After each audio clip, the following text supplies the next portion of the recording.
আর এখন Bangladesh, India to Bangladesh, Bangladesh to India, এই যে ট্রানজিট, এটাকে ট্রানজিট বলা যায় না, এটা একটি করিডোর।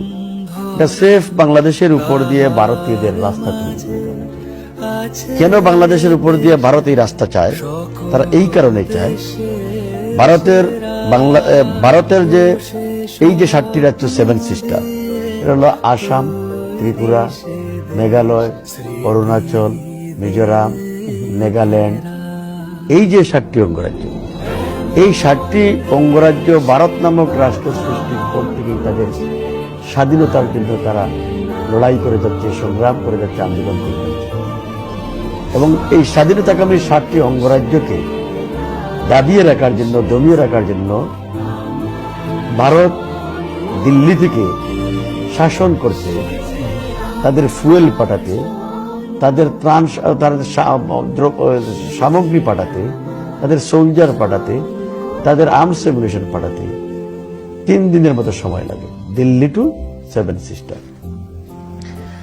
আর যদি ভারতের বেনাপুল বর্ডার দিয়ে বাংলাদেশ হয়ে, ঢাকা হয়ে, আগরতলা হয়ে ত্রিপুরায় ঢুকে যায়, অথবা সিলেট হয়ে আসাম ঢুকে যায়, তাহলে তাদের 10 ঘন্টার মধ্যেই পশ্চিমবঙ্গ থেকে এখানে চলে আসতে পারে। এই কারণেই তাদের ট্রানজিটের প্রয়োজন, তাদের রাস্তার প্রয়োজন, করিডোরের প্রয়োজন। প্রথমত করিডোরের প্রয়োজন, যে তাদের এই 7 সিস্টার স্বাধীনতাকামী এই 7 সিস্টারকে দাবি করে। দ্বিতীয়ত হলো যে বাংলাদেশের উপর দিয়ে যদি রাস্তাটা তৈরি হয়ে যায়, তাহলে পার্মানেন্টলি, চিরস্থায়ীভাবে বাংলাদেশ তাদের দাসত্বের শৃঙ্খলে বন্দী হয়ে যায় এবং বাংলাদেশটা একটা অকার্যকর রাষ্ট্র, একটি সিকিমের মতো, ভুটানের মতো একটি রাষ্ট্রে রূপান্তরিত হলো ইউপিসে। তো আর এখানে বাংলাদেশ নামক এই রাষ্ট্র একটি মুসলিম সংখ্যাগরিষ্ঠ রাষ্ট্র, একটি আজ্ঞাবহ রাষ্ট্রের রূপান্তরিত। এর পরবর্তীতে আমি যে কথাগুলো বলবো, যে বাংলাদেশের সাথে ভারতের ট্রানজিট চুক্তি হচ্ছে, সরকার বলছে ট্রানজিট, প্রধানমন্ত্রী শেখ হাসিনা বলছেন ট্রানজিট, তার মন্ত্রীরা বলছেন ট্রানজিট, আর জনগণ বলছে, বুদ্ধিজীবীরা বলছে, অপোজিশন বলছে যে ট্রানজিট না, এটা করিডোর, এটা রাস্তা। তারা যখন গোপন চুক্তি করে আসলেন, তখন যখন সাংবাদিকরা শেখ হাসিনাকে বিমানবন্দরের প্রশ্ন তিনি কোনো উত্তর দেন নাই, এবং এটার ব্যাপারে তিনি জনগণের কাছে তুলে ধরেন, এবারে কোনো পাবলিকলি জনগণকে, দেশের জনগণকে জানতে দেওয়া হয় না।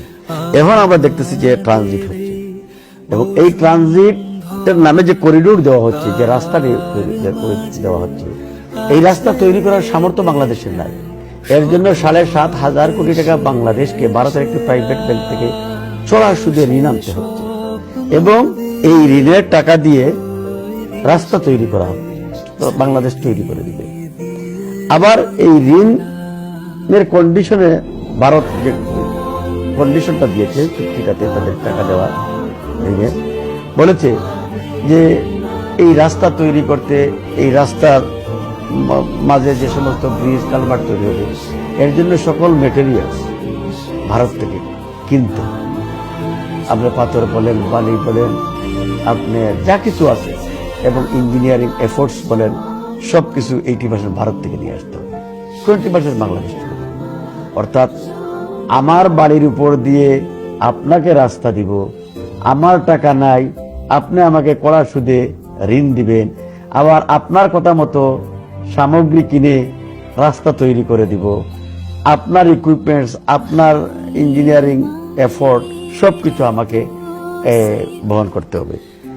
কতটুকু দুঃখজনক এবং বেদনাজনক, কতটুকু একটি নতজানু পররাষ্ট্র নীতি হতে পারে, বা ট্রিটি হতে পারে, চুক্তি হতে পারে। এখানে ভারতের, আমার নামটা ঠিক খেয়াল নাই, ভারতের একজন সাবেক হাই কমিশনার যিনি বাংলাদেশ চাকরি করতেন, তিনি, আমি একটা পত্রিকা দেখেছিলাম, নামটা খেয়াল, তিনি বলেছিলেন যে বাংলাদেশ যে ভারতকে ট্রানজিট দিচ্ছে, যে রাস্তা দিচ্ছে, এটাই না কত, এই রাস্তার জন্য যা যা করা প্রয়োজন, যে সমস্ত টাকা পয়সা, অর্থনৈতিক ইনভলভমেন্ট প্রয়োজন, এগুলো ইন্ডিয়ার করা উচিত, এগুলো বাংলাদেশ দিবে কেন? যেমন বাংলাদেশের উপর দিয়ে রাস্তাও, আবার টাকাও তাদের কাছে করা সুদে, আবার তাদের সমস্ত গুডস আমাদেরকে ক্রয় করতে হবে। তো কত বড় দাসত্বের শৃঙ্খলে বন্দী করা হচ্ছে।